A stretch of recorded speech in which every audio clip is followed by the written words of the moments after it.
हड़प्पा संस्कृति का नगर नियोजन। हड़प्पा संस्कृति की एक सबसे महत्वपूर्ण विशेषता इसकी जल निकासी प्रणाली अर्थात ड्रेनेज सिस्टम था। हड़प्पा संस्कृति में नगर योजना जाल पद्धति अथवा ग्रिड पैटर्न पर आधारित थी। यहाँ की सड़कें संपूर्ण पर काटती थी, जिसे ऑक्सफोर्ड सर्कस कहा जाता था।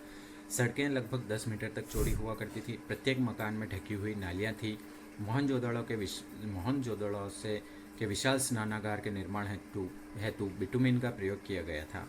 हड़प्पा संस्कृति के से प्राप्त ईंट का आकार लगभग 10.25 इंटू 5 इंटू 2.25 इंच था तथा सबसे बड़ी ईंट मोहनजोदाड़ो से मिली है। स्टुअर्ट पिगट ने हड़प्पा व मोहनजोदाड़ो को एक विस्तृत साम्राज्य की जुड़वां राजधानी बताया है। हड़प्पा संस्कृति का सामाजिक जीवन हड़प्पा संस्कृति का सामाजिक जीवन मात्र सत्तात्मक जीवन था। यहाँ पर पुरोहित, व्यापारी, अधिकारी, श्रमिक आदि विभिन्न वर्ग थे।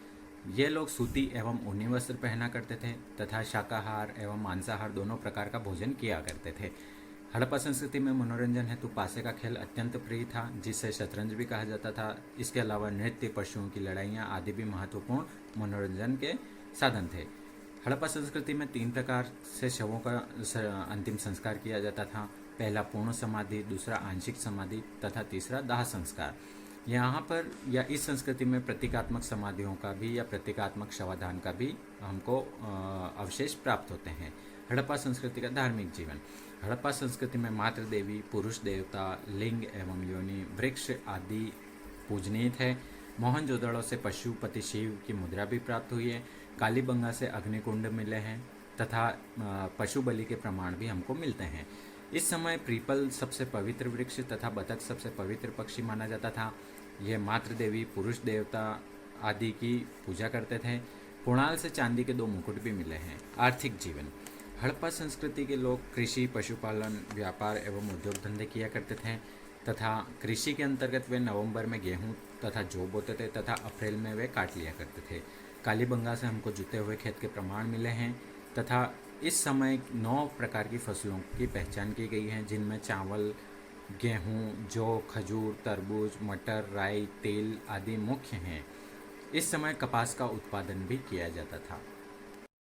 हड़प्पा संस्कृति के लगभग 1500 पुरास्थल खोजे जा चुके हैं। हड़प्पा संस्कृति बड़ी विस्तृत और बड़ी आधुनिक संस्कृति हुआ करती थी। यहाँ पर बहुत सारी चीज़ें ऐसी प्राप्त हुई हैं जिनको देखकर आश्चर्य होता था। हड़प्पा संस्कृति का व्यापार बहुत दूर दूर तक फैला हुआ था और बहुत सारी चीज़ें हड़प्पा संस्कृति के लोग अपने यहाँ पर आयात किया करते थे। बहुत सारी वस्तुएं जो आयात की जाती थी वे अलग अलग देशों से आयात की जाती थी। इनमें से कुछ आयात की जाने वाली वस्तुएं इस प्रकार है। हड़प्पा संस्कृति के लोग चांदी ईरान या अफ़गानिस्तान से मंगाया करते थे। सोना अफ़गानिस्तान, फारस तथा दक्षिण भारत से मंगाया जाता था। लाजवर्त या नील रत्न ये बदख्शां अफ़गानिस्तान से मंगाया जाता था। फिरोजा ईरान से मंगाया जाता था। सीसा ईरान से मंगाया जाता था। राजस्थान, अफ़गानिस्तान तथा दक्षिण भारत से भी सीसा मंगाया जाता था। शिलाजीत हिमालय क्षेत्र से मंगाया जाता था। शंख एवं कोड़ियाँ सौराष्ट्र तथा दक्षिण भारत से मंगाई जाती थी। हरितमणि दक्षिण भारत से मंगाया जाता था। सैल खड़ी बलूचिस्तान, राजस्थान तथा गुजरात से मंगाई जाती थी। हड़प्पा संस्कृति के पतन के कारण। हड़प्पा संस्कृति लगभग 15 लाख वर्ग किलोमीटर क्षेत्र में फैली हुई थी तथा इस संस्कृति के पतन के बारे में विद्वानों में विभिन्न मत प्रचलन में है। और हम कह भी सकते हैं कि जो संस्कृति इतनी विकसित थी, जो संस्कृति इतने बड़े क्षेत्र में फैली थी, उसका एकाएक कैसे पतन हो गया, इसके बारे में वास्तव में मतभेद है। फिर भी विभिन्न विद्वानों ने इसके पतन हेतु अलग अलग मतों का प्रतिपादन किया है। उनमें से कुछ प्रमुख मत इस प्रकार से हैं। सबसे पहला जो गार्डन चाइल्ड और व्हीलर बताते हैं कि हड़प्पा संस्कृति का पतन बाह्य आक्रमणों तथा आर्यों के आक्रमणों से हुआ है। जॉन मार्शल, मैके एवं एस.आर. राव हड़प्पा संस्कृति का पतन बाढ़ को बताते हैं कि बाढ़ आने लग गई थी अत्यधिक, इसलिए इनका पतन हुआ। इसी प्रकार ओरेल स्टाइन एवं ए.एन. घोष जलवायु परिवर्तन को हड़प्पा संस्कृति का पतन मानते हैं। एम.आर. साहनी भूतात्विक परिवर्तन को हड़प्पा संस्कृति का पतन का कारण मानते हैं। जॉन मार्शल प्रशासनिक शिथिलता को इसका पतन का कारण मानते हैं। इसी प्रकार के.यू.आर. कैनेडी प्राकृतिक आपदा को हड़प्पा संस्कृति का पतन का कारण मानते हैं। उत्तर वैदिक काल। सामवेद, यजुर्वेद, अथर्ववेद तथा ब्राह्मण ग्रंथों, आरण्यकों, उपनिषदों आदि की रचना जिस काल में हुई उसे उत्तर वैदिक काल कहा जाता है। इस युग में आर्यों का केंद्र यमुना से लेकर बंगाल की पश्चिमी सीमा तक हो गया था। इस संस्कृति का मुख्य केंद्र मध्य प्रदेश था। उत्तर वैदिक काल में त्रिकूद पर्वत श्रृंखला का उल्लेख मिलता है। मंग, अंग, कौशल, विदेह, तुर्वश आदि राज्यों से परिचित इस समय परिचय हो गया था। उत्तर वैदिक कालीन राजनीतिक व्यवस्था। इस समय पांचाल सर्वाधिक विकसित राज्य था। शतपथ ब्राह्मण में इन्हें वैदिक सभ्यता का सर्वश्रेष्ठ प्रतिनिधि कहा गया है। इस समय राजतंत्र व गणतंत्र दोनों थे। अथर्ववेद में सभा एवं समिति को प्रजापति की 2 पुत्रियां कहा गया है। इस समय नियमित कर लिया जाने लगा था। समिति के अध्यक्ष को ईशान कहा जाता था तथा सभा को अथर्ववेद में नरिष्ठा भी कहा गया है। इस समय बड़े बड़े यज्ञ होते थे, जैसे राजसूय यज्ञ, अश्वमेध यज्ञ, वाजपेयी यज्ञ, अग्निष्ठोम यज्ञ।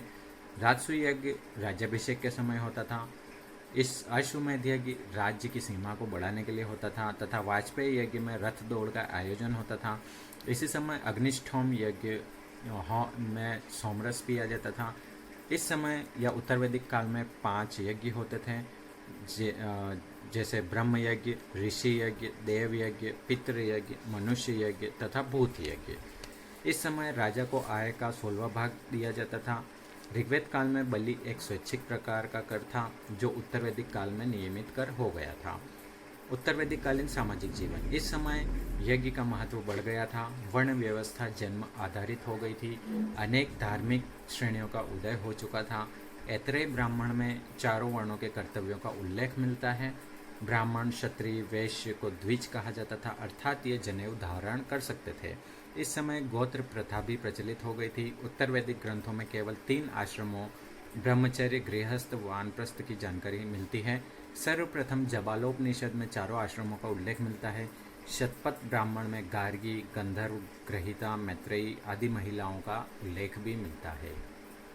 उत्तर वैदिक कालीन आर्थिक जीवन। शतपथ ब्राह्मण में कृषि की 4 क्रियाओं जैसे जुताई, बुआई, कटाई व मढ़ाई का उल्लेख मिलता है।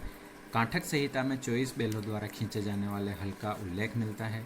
इस समय धान, जौ, उड़द, मूंग, गेहूं, मसूर आदि का नामोल्लेख हमको यजुर्वेद में भी मिलता है।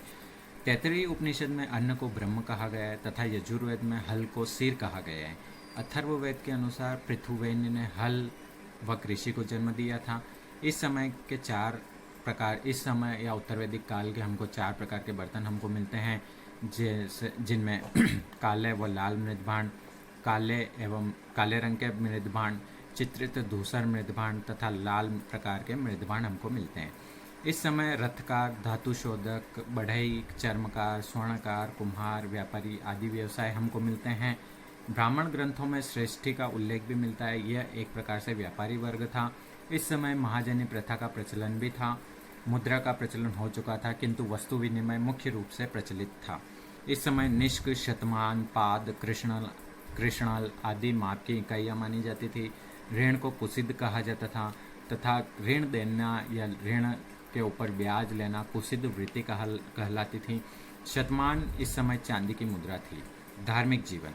इस समय इंद्र का स्थान प्रजापति ने ले लिया था, जो सृष्टि के निर्माणकर्ता माने जाते हैं। ऋग्वेद में पुरुष शूद्रों के देवता के थे, किंतु इस काल में आते आते वे पशुओं के देवता बन गए थे। इस समय मूर्ति पूजा का प्रचलन भी हो गया था।